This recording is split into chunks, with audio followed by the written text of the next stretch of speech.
What a wonderful reminder on what we are in store for this weekend as we proudly say welcome to the 2024 NTT INDYCAR season. And this is the Firestone Grand Prix of St. Petersburg. It's the first practice of the weekend, the first official session of the new year, and we could not be happier. Yes, the INDYCAR off-season is officially now over. Let's get to it. Hi, folks. Welcome to a new INDYCAR racing year. Lee Diffie along with Townsend Bell and James Hinchcliffe. For this session, Marty Snyder, Kevin Lee, Georgia Henneberry are with us as well. And there's a lot of excitement not only here with us, but also in the entire INDYCAR paddock to see these 27 cars on track. There's been a myriad of changes during the 23-24 off-season. And it's going to give us an exciting weekend. And it's a warm day to get us going. But always a pleasure to come back here to St. Pete. The weather simply perfect today. Nice gentle breeze coming out of the north at 10 miles an hour. And it has been a long off-season, James, but it is the start of real racing season. INDYCAR is all about simply who's the best driver and team. Very little else to filter through. It's the best of the best here today. And it's the first day of school in a lot of ways, guys, and there are some rule changes and some learning that these teams have to do. Practice has been now broken up into a couple different segments. The first 20 minutes, we're calling that the all skate. Everyone's allowed to go out and run as you wish. After that, it'll be split into two groups, odd and even numbers in your pit boxes. They will alternate 10-minute sessions for the remaining 40 minutes. And this is all in an attempt to try to break up the sessions, not have 27 cars on a 1.8-mile track. Yeah. It's really hard to get a clean lap. Drivers complained about it, spoke to INDYCAR over the offseason. They came up with this compromise. We're going to give it a whirl here in St. Pete and see how it goes. Just to give you the official INDYCAR wording, deployed on a trial basis here in St. Petersburg, the field will be split into two groups following a 20-minute session, like Hinch said, all cars or all skate. Session to begin practice one. Following that 20-minute all-car session, each group, split by odd and even numbered pit boxes, will receive two 10-minute segments on alternating basis. As in qualifying, the clock in segments 1 and 2 will stop for the first red flag condition in each practice segment. Hey, open mind, let's see how it goes. Welcome to the 2024 INDYCAR season. Kevin, you mentioned new drivers and new teams. How about drivers and new sponsors? Get used to the new colors for Alex Palou, the defending champion this year. He'll be in the DHL colors for most of the season, a handful of races where he will not be in these colors. That used to be, of course, the colors for Romain Grosjean. But Palou told me there's a lot to learn here. He said, honestly, the testing in the offseason, he told me a moment ago, it was really one day at Sebring, 3 sets of tires, that's it. He had tons of time with the new hybrid system, but with the car we're using this year, just a handful of laps, honestly. So he said a lot to learn. And this new system that we just talked about for practice today, he said, I'm fired up for it. You're going to learn a lot in the first 20 minutes, and then those last 10 minutes, you better execute, Georgia Henneberry. Well, the theme of the weekend certainly is new places and new faces, and that is ever so evident down in my section. From the start-finish line on back, there is a different combination of either new team, new driver, new strategist, new engineer, new driver, all the way through the field. Every single entry from near the start-finish line back. And though they've had testing with these teams already, this is their first opportunity to make their mark on the 2024 NTT INDYCAR Series season. Like you, I'm going to be watching very closely to how this man, Linus Lundqvist, his new teammate, Kiffin Simpson, Marcus Armstrong, and the two champs, Palou and Dixon, do, because it could be a challenge. You know, he blew us all away, he being Linus Lundqvist on screen. He blew us away last year on the streets of Nashville, Tennessee. In the end, after a late race crash, it didn't work out the way he wanted. But the practice, the qualifying, the race went unbelievable. And it's been said before, and Chip Ganassi, his new team boss, reiterated this morning. He said between Mike Hull and myself, it was watching what this kid did in Nashville that sealed this deal for him. What a golden opportunity for Linus Lundqvist. Won the then Indy Lights Championship, now Indy Next, and was on the sidelines, just looking for a chance, just looking for a test perhaps with a team. He ends up getting that great opportunity with Meyershank Racing, and then I'll bet he still can't believe his luck. He is a full-time Chip Ganassi driver here at St. Pete with an incredible chance to start the 24 season. Yeah, it's got to be mentioned that opportunity with Meyershank came, unfortunately, at the cost of Simon Pagenaud, who suffered that injury at Mid-Ohio. He was taken out of the car. Lundqvist put in, and as you said, Lee, just performed so well. What a whirlwind 8 months, 9 months for this young driver. As you say, now teamed up with the defending champions, with the most successful driver in the series. A lot to be learned here for a young guy. But Lee, I think what was so impressive is for a guy that wanted that opportunity but didn't have any experience to drop in at Nashville of all places and appear to be not only comfortable but absolutely ready for the challenge to take it on. I think that was super impressive. You contrast that to some of the other debuts that we've seen. Tom Blomqvist, highly rated driver, came in at Toronto, another very difficult track, had a pretty decent showing, but I think Lundqvist is the one that really impressed jumping in the deep end of the pool. And let's keep going with the rookies, and a lot to learn. Yes, the rotating door that we've become used to at Ed Carpenter Racing will continue again this year. So in the 20 is Christian Rasmussen, the youngster from Copenhagen, Denmark, who has lived in the United States for a long time, and he has climbed each and every step of the road to Indy ladder highly successfully, and this kid is a young superstar. You might notice an alien-like glow on the back of that Guy Care car. Those are the new for 2024 LED rain lights. I don't think there's a rule that says you can't run them if it's dry. It certainly helps if you're on an outlap, but they are super bright and they really pop. That's a huge improvement. If you've ever raced in the rain or frankly even driven in the rain like most of you have, I'm sure that is a welcome sight in terms of protecting the back end of the race cars when the spray and the potentially fog kicks up, especially with the aero screens. It looks like he's got the afterburners on, and it's showing on the lap times as well. He's P1 right now. He's outpacing all the other rookies that have set lap times so far. The veterans, I think, are only on their first time lap, so no surprise that they're a little bit further behind. But so far, an impressive start. Let's walk you through, Hinch, some new changes. Right here, there's some asphalt new asphalt that's been laid down since last year. On our track walk yesterday, James, we went through this section. We saw how smooth it is. That characteristic huge bump hopefully has been eradicated through this section here, which kind of really upset the car's balance heading through a really high-speed right-hander. Then at the end of that straight, when you go into turn 4, one of the many tyre bundles that you see now, all the tyre bundles are wrapped in conveyor belt rubber. Yeah, big improvement from the safety standpoint. You see there's no longer just open bales.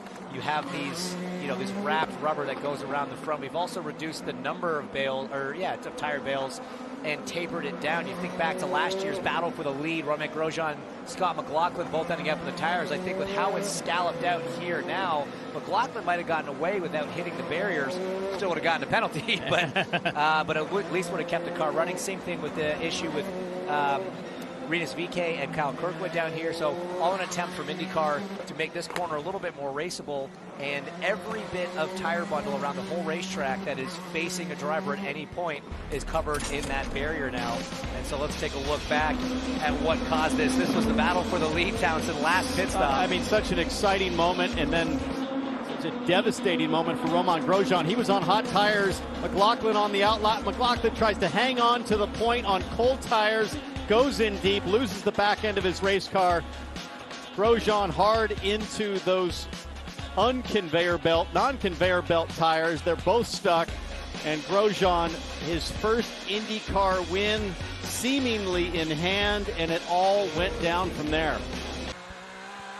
Let's take you back just a moment ago. Two-time winner here, Joseph Newgarden, reigning Indy 500 champ. Turn 10. Whoa, that was close. Is that Rossi? Rapato? I think that's a Ward. No, I think that's Rossi. That's Rossi. The white. That's the white and papaya of the number 7 there of Alex Rossi. But yeah, the timing line for the lap starts right there, right where Joseph was just about to hit. So you want to get a good run out of turn 10 if you're starting a new lap. Obviously, you've got to at least stay on the gas there if you're finishing a hot lap. Here it is. You see the start, or the alternate board there. That's for the alternate start-finish line. So all laps in practice and qualifying will start and end there for timing and scoring. It moves to the front straight for warm-up in the race on Sunday. Yeah, it looks like down in turn 10, I think, heading essentially the last proper corner of the lap there before that chicane where the alt-start finish line is. Kevin Simpson this is what you want to do in practice, right, Jansen? You want to find those limits. You want to lock up a little bit. You saw just that little bit of a left front lock. It's bumpy down there into turn 10. There's a big bump right as you want to have that initial hit on the brakes that can sometimes catch you out. Yeah, most importantly, you want to preserve the equipment. Push the limits, but not at the expense of banging the immovable concrete. This is Kyle Kirkwood in the AutoNation Andretti Honda. Two-time winner last year. A right front lock up there in turn 4. And again, didn't even try to make the corner, just to your point. Let's not risk anything on the race car right now. Let's just find this runoff, get back. What a difference that is from Kyle Kirkwood a couple years ago that was really pushing and challenging. Now he's a two-time winner on street circuits at both Long Beach and Nashville. Kevin, this guy knows how to win the big street party events. As we roll on board here, Verizon on board, Will Power. See the stats on the side here, two-time champion, pole sitting leader. 20th season in open wheel racing and still has the same level of laser focus, determination. Those crazy eyes burn bright and with equal intensity to any of those 20 years prior. Will Power is ready to go again.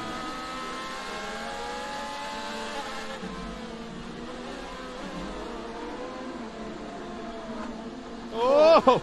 Big save. Had to catch that one a little bit out of turn 4, all sideways from the mid-corner off. I would venture to say those Firestones aren't quite ready yet.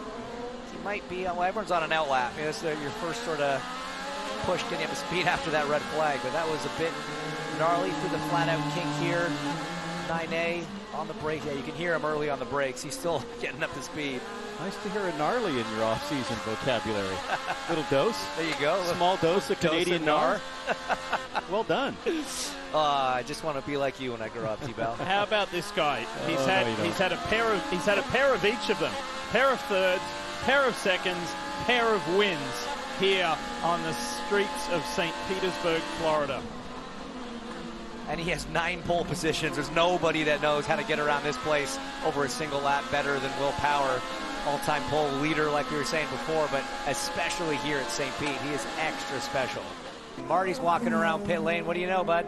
Yeah, clean laps for his teammate Will Power, but Scott McLaughlin just can't seem to get this practice session in 2024 underway. This is what happened a moment ago when they finally seemed like they were going to get a clean lap, collect some debris out on the racetrack, and Scotty Mack was like, man, we can't even get going today. So Hinch, have you ever had one of those sessions where it seems like you cannot, no matter what, get a clean lap on the racetrack? Finally, Scott McLaughlin, with that debris now gone off the car, can turn some clean laps on the track. Definitely been there. You saw him reaching his hand out and over the aero screen trying to reach it, but this is what worries me about this on-off format with the split groups. You have something small and innocuous like that as you're going to start a run. You lose a whole outlet. It costs you so much time now. As a red flag comes out, there you go. Scott's never had a chance in this session to it's really the number get a 30 car run. over here. Pietro Fittipaldi. It's down in turn 10 again, like Kiffin Simpson, same spot. But yeah, again, this just upsets the flow, and now the clock the clock is stopped, but I'm not sure why it stopped. There we go, and the clock's running again. So yeah, so this is going to greatly, do you have that much power, James? Well, you know. Watch, and stop. No, I guess I don't. I guess I don't. James was actually windmilling one arm here like an NFL referee. Keep it rolling. Yeah, yellow flag. Hey, let's talk more about this guy, Pietro Fittipaldi in the Oakberry Honda. He's going to be here at Rahal Letterman Lanigan all season long. He still keeps his role, by the way, as the reserve driver for Haas Formula One.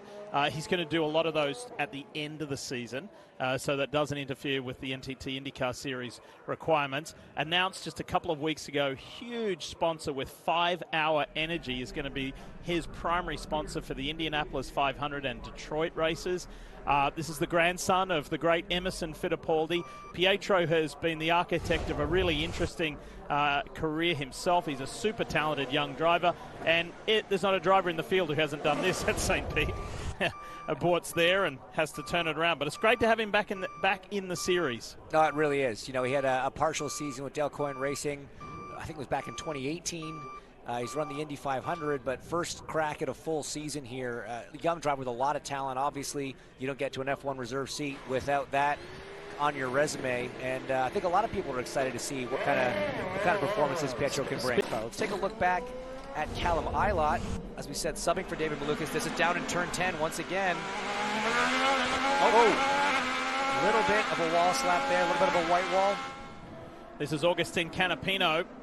Check out how close he gets. Is there contact, or is it just a close call? Close call. Plenty of room. Never too early for a kiss and a cuddle, Diff. On a Friday street circuit, Santino Ferrucci. Nice look at the number 14 AJ Foyt Sexton Properties car. That's down in turn 4. Whoa, that was close to the wall with the rear wing. Nicely done, Santino, to get that thing flipped around and back on track. But yeah, what an opportunity for Callum Eilert. Found himself out of a ride when the musical chairs shuffle ended and the music stopped at the end of last season. No opportunities. Took a role in the World Endurance Championship. He's racing sports cars over in Europe this year, fresh off a podium for the first round, finishing second, and gets the call. Did a test with this team, subbing for David Malukas, got the nod to do St. Pete, and if needed, will be available for thermal should David not be race fit by then. With less than 1 minute left in this final group, final portion of the opening day of practice. What a day on such a beautiful day weather-wise here in St. Petersburg, Florida. Just an ideal way to kick off this new racing season for the NTT INDYCAR Series. Canapino's in a good shot here. He's got 29 seconds left, but he'll make the line for one more time lap, I believe, and really nobody in front of him. Clean piece of racetrack, fully rubbered in. You see Felix going slow there through turn 10, just trying to get a little bit of gap to the car in front. Let's watch this lap. Let's see where this guy's got a half a second on the field right now. That's frankly unprecedented at St. Pete or just about any IndyCar street or road course. Remember his first race was here several years ago, and he almost podiumed on debut in IndyCar. So this guy likes this place. Let's go for a ride.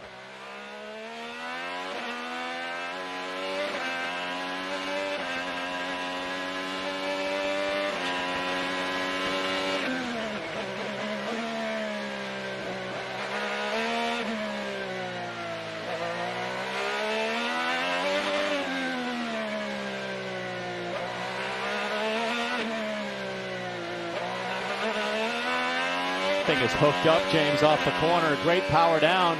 Just going to say, the way he's able to pick up the throttle there to turn 9 very aggressively. One corner left here. Listen here. Yeah, he just gets to that maintenance really early, but he hit the curb there. Had to think about it because he flat. Sounds pretty flat across the chicane there. It was a 101.0. And if I'm any one of the other 26 drivers, I want to clip that video and go study it all night. Yeah. Trying to figure out what do we need to do. We just helped everybody out, everyone else out, by doing a full lap on board. Good job, everyone. That's P1. Way to start off the year. With the team that is P1. As you said, the number 60, Felix Rosenquist, by a massive margin, half a second over Pato O'Ward, who just pipped Marcus Armstrong. That's the thing, his old teammates. Yeah. So the former teammates first and second. And then Marcus Armstrong, what a way to start his first full season. Remember, he did the road and street courses last year. There is the young Kiwi. Sato did the ovals last year. Taku will be back for the 500 in the month of May, but it was a really positive start for Marcus Armstrong, Kev. Yes, it was. Let's talk to him about it. You felt pretty good coming in. One of the reasons, because you got a lot of extra testing time working on the hybrid. Did it translate here on this street track? Well, to be fair, it feels completely different, if I'm completely honest. But yeah, it does help because you can get your eye in and get used to it. And saying that, you can't replicate a track like St. Pete. So it's pretty cool out there, super slippery to begin with, but man, it's just a lot of fun. And the car started off in a difficult spot. And to be fair, it didn't actually feel that good at the end, but we're still there. So what more can I ask for? We couldn't ask you these kind of questions last year because everything was new, so now you're back for round 2. And one change this year is they've done some repaving in turn 3. How does that feel this year compared to what it was last year? Well, everyone was laughing at me last year because I was the rookie. Went out for my first couple of laps. First thing I said was, holy beep. It's like so harsh at turn 3. And everyone was like, yeah, whatever, he's the rookie, you know. But first lap, everyone went through there almost binning it. So this year it's a lot easier, I have to say. So thank you to everyone who repaved that because it's easy flat now. Thanks, Marcus. Georgia. Well, he topped the charts in the first official IndyCar session of 2024. Felix Rosenqvist, what a way to start the season, and you did it by a huge margin. So what were your biggest takeaways from that session? Yeah, I was kind of surprised. We had a good run on the blacks to start with. AutoNation Series XM car was just really good out the gates and good confidence, which I've been talking about through preseason testing. So really happy that it's that way, not the opposite. And then on the Reds, just took another step. So they weren't hugely, I think the gap between the Reds and the blacks are a bit smaller. But yeah, car feels great. And I would say early days, but better than being last. You told me a little earlier today, with this new team at Meyer-Shank Racing, you feel like you're leading the way and you have a little bit more control. Is that what we're seeing here? I mean, as I say, it's still really early, and obviously I've given the team a good idea what I like, and I think that lines up pretty well with what we had anyway. So obviously we had our collab with Andretti as well, which helps a lot, and we have a pretty tight-knit group there. So yeah, I really like it, and hopefully we can keep it going. Felix Rosenqvist tops the charts, practice session number 1, guys. And look, you can't think about Meyer-Shank Racing without thinking about Series champ and Indy 500 winner Simon Pagenaud, still recovering from that huge crash at Mid-Ohio last year. I mentioned Simon not only to say hello and keep that recovery going, but the last time Meyer-Shank was quickest in any session was Pagenaud in Detroit last year. Felix Rosenqvist guides MSR back to the top for the first session of a brand new season over Pato O'Ward, Marcus Armstrong, Will Power, and Rinus VeeKay. What a positive start for the young Dutch driver. Just have to love the competitiveness of IndyCar, starting off just like last year, finished Chevy-Honda battle, very evenly mixed across the whole field. A couple of these rookies, James, have a little bit of work to do. Kiffin Simpson and Tom Blomqvist. And Colin Brown makes his IndyCar debut, but they will not be happy overnight. Studying video, looking at data, trying to figure out what do I need to find to improve.